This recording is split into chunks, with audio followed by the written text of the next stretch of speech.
Hi guys, welcome back to my channel. It's Angela, and welcome back to Decan Walk 2023. We are in a new Decan as of today. I was going to do this video yesterday to get ahead of things, but things went awry, and I didn't get it done until today. I just watched Marlena Trace's video. We are out of Virgo, and I'm sad because I'm a Virgo. We started a new Decan today, and we started here with Aries, Taurus, Gemini, Cancer, Leo, Virgo, and now we are in Libra. And before we get into that, I want to show you guys my new spread cloth I got. Gorgeous. There's moon phases at the top of that too, but you're not seeing that. Actually, I think I can show you my phone. I took a picture.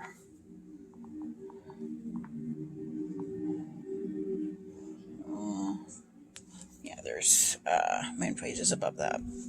And then I also got this little bag that I'm going to use for a tarot bag. Super nice and thick. And I got this tarot bag, which is super quality. Mushrooms and the moon. I mean, can't get any better than that. And then I got this one for my Soul Cats tarot, which it's in there. My cat got a hold of this deck, so I may have to get a new one. Some of the cards are frayed. And it upset me. I got this thicker, this is nice and thicker one, but I may still have to replace the deck, because it's not good. I thought once it dried, yeah, because he chewed on it and did all kinds of stuff to it. And then I got this bag also. It's got mushrooms and it's got two skeletons loving on each other. It almost looks like either the death card or the lover's card. I wonder if this is actually a deck or a card and somebody printed it off and made it a bag. But it's got the full moon on it. It's got huge mushrooms. The skeletons, love it. But yeah, that's the new things I got for myself for like a belated birthday, whatever. So just showing you that, throwing that in there as we're talking about the new Decan. So there's words being thrown around as I'm reading T. Susan Chang's 36 Secrets that we're all reading because we're all following the Decan, right? Words being thrown around like meditation and balance, and I'm like, what? So the Two of Swords is the card that associates with the Libra Decan one. And I've always seen this card as about you're between a rock and a hard place. You're in a tough decision. And let me pull that down here. You have a tough decision to make. But watching Marlena Trace's video and reading T. Susan Chang's information on this Decan, I'm like, interesting. And plus the two majors that go with this Decan opened my eyes to a whole new way of seeing this particular card, which I thought was fascinating. So so we have the Two of Swords here, and oh my gosh, I have so much to read in so little time. It is the moon in Libra. So the moon, as we've seen before, is equating to the high priestess. And the Libra equates to the justice card, which I often find, to me, justice is a card of balance. And we'll get into that here in a minute. And then the high priestess is one about, she's that one that stands sentinel between our world, our reality, and the veil of maybe life and death. That's how I see her. Sometimes she's very secretive. I think we've read this before and it was paired with the Hierophant, where the Hierophant is like willing to teach you, willing to give you all the information. The High Priestess is not. She's like, you got to work for it. You got to work for the secrets I hold. And I find that very fascinating. That is going with the Two of Swords. So, and then we have, of course, I always pull from the Journey of the Sacred Bee. We have the Two of Swords, and actually, the keyword on this is peace, which I find fascinating, and I love this card in this deck. And then we have the High Priestess and Justice with the sign right there, and then the moon here. I found it fascinating with this specific Justice card, and I'll read you real quick the book, because I don't ever read the books, and then I decided to read the book when I pulled this out. I'm like, what does it actually say about the image? And I was floored, because I've been getting this message since I started reading tarot. Okay, so we have, it talks about the imagery. It says, the journey. Needing to land, the bee sets herself down on the scale of justice. To her surprise, she outweighs a human heart. The concept of the fairness and justice can only be achieved when moral principles are applied becomes clear. Intellectual balance allows for the mind and the heart to be in alignment. And I was like, what? And a lot of people have talked about that with the Two of Swords. That's that moment where body and heart, mind and soul become one. And I love that idea. Instead of it being a negative card about a difficult choice I need to make, it's that moment of peace for the hermit that I am, of that moment where my head and heart come together to make that decision that needs to be made. So I just found that fascinating. And then I want to show you real quick a couple other cards. My very first deck I learned on was the Tarot Illuminati. And I love this High Priestess in here because she is a full-on dragonfly. She's got the water going down her dress. This is the body of the dragonfly. And then, of course, this is her wings. So I love that concept. And the dragonfly, it's funny because the dragonfly could also be considered a bad omen, which I did not know, or a hidden dark things, which I found fascinating in this specific card, that she is the dragonfly. And then two more High Priestess I love. This is from the Zombie Tarot. Of course, it did not dawn on me until when I started reading about this deacon. She's meditating on the skull. Meditating. And I'm like, what? Got the fire going. I love it. There's a very tribal, very ancient feeling to this card. Even though it's a zombie apocalypse. I love it. And then we got this High Priestess from the Universal Celtic Tarot. She's got her dukes up, ready to fight. And it's almost, again, like she's blocking your path. She's like, no, you got to best me to win this knowledge. She is in such a high regard that, like a goddess, that you need to prove to her that you deserve this knowledge. And I kind of love that in the High Priestess. And then we got Justice here on another card I have. Oh my God, what is this from? This is from my Tarot Grand Lux by Cheryl Marchetti. I love that, again, there's this balance of the feather and the sword. And I love this depiction because she's blindfolded. And again, that resonates back to the Two of Swords, which this is from the Illuminati, where she's blindfolded. I love this one too. Because sometimes justice is blind, and T. Susan Chain talks about that in her book. So let's see what the book says, because I've rambled on a while. There's really not a whole lot I wanted to talk about in here. Wait, I'm on the new one. Oh, yeah. Let me just hold my other phone out here. Bear with me. Okay. I'm going to go fast, rapid fire, because I don't want to lose time here. Says few minors show as clear a blend of their corresponding majors as the Two of Swords does. In Pamela Coleman Smith's image, we see the moon and the waters of the High Priestess. Meanwhile, justice, sword, and scales have transformed into two balanced swords.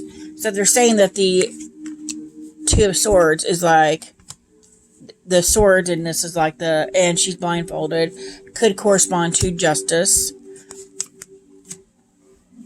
Okay. The traditional blindfolded of justice, not pictured by Smith in her card, and Justice Bench also appear on the Two of Swords. I sometimes call the Two of Swords the Little Priestess. Why?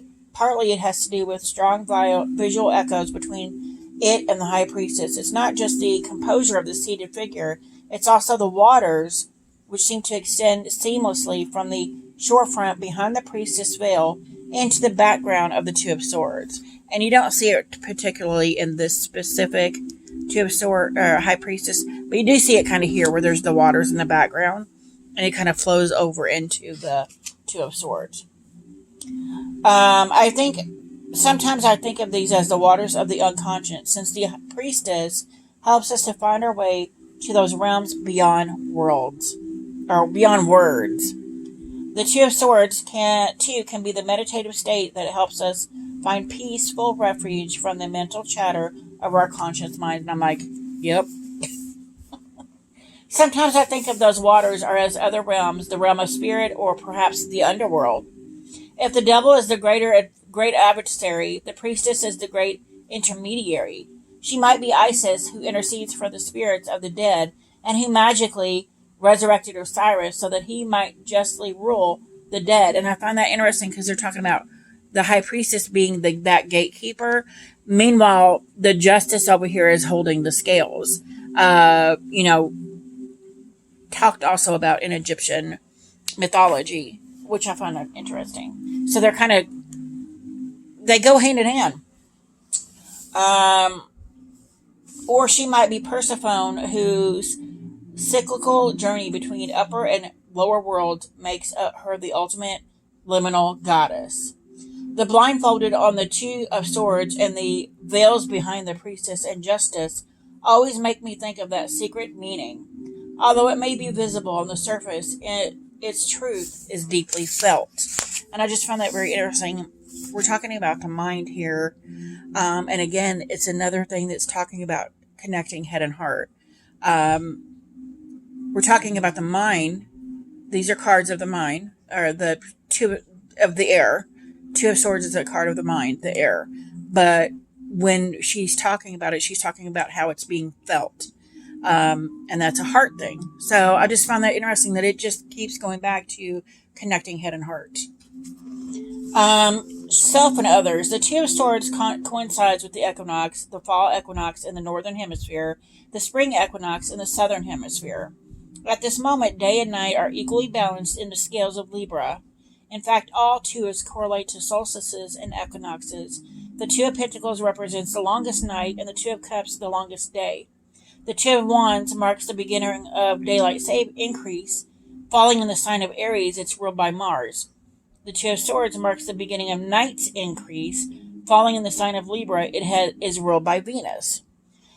Falling directly opposite Aries, sign of the self, Libra represents the recognition of the other.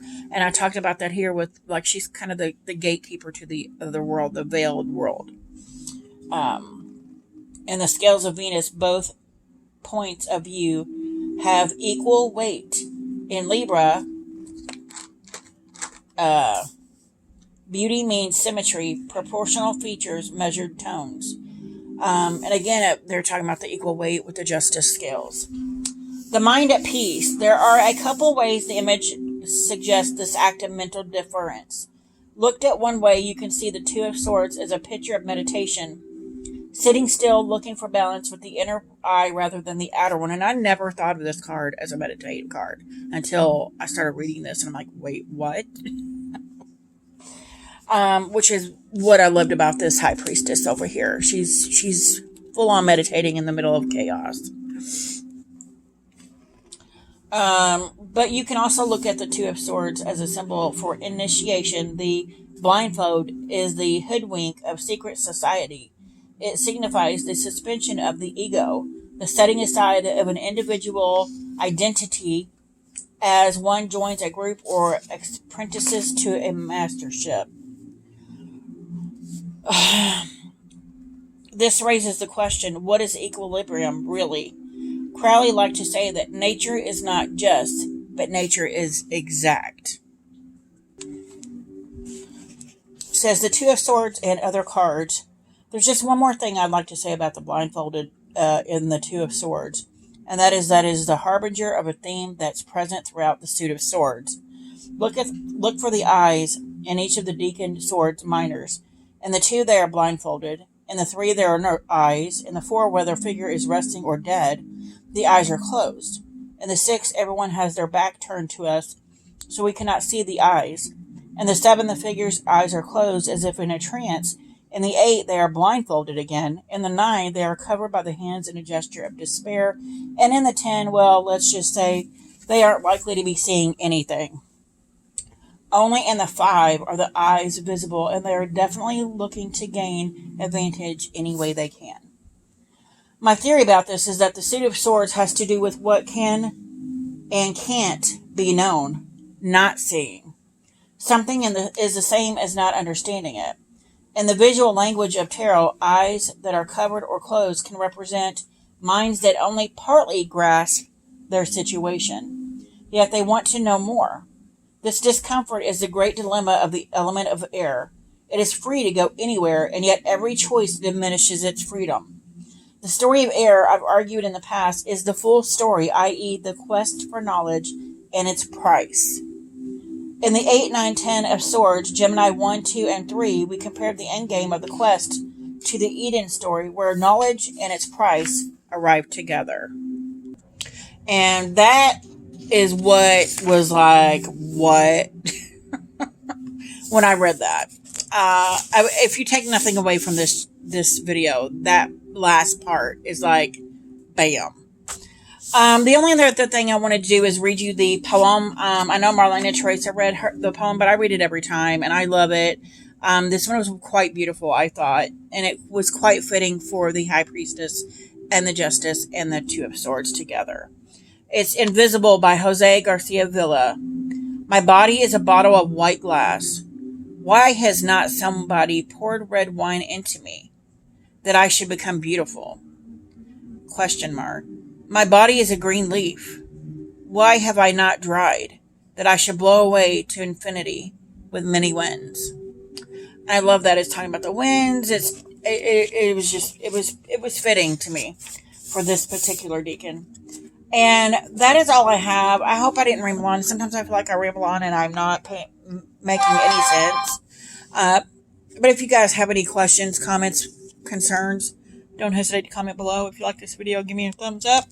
If you want to see more, please subscribe and don't forget to hit that notification button so you're alerted to any future videos. And I will be posting Marlena Teresa's video when this uploads, and I will be doing her spread that she attached to this particular decan next. So stay tuned. You guys have a good night. Bye.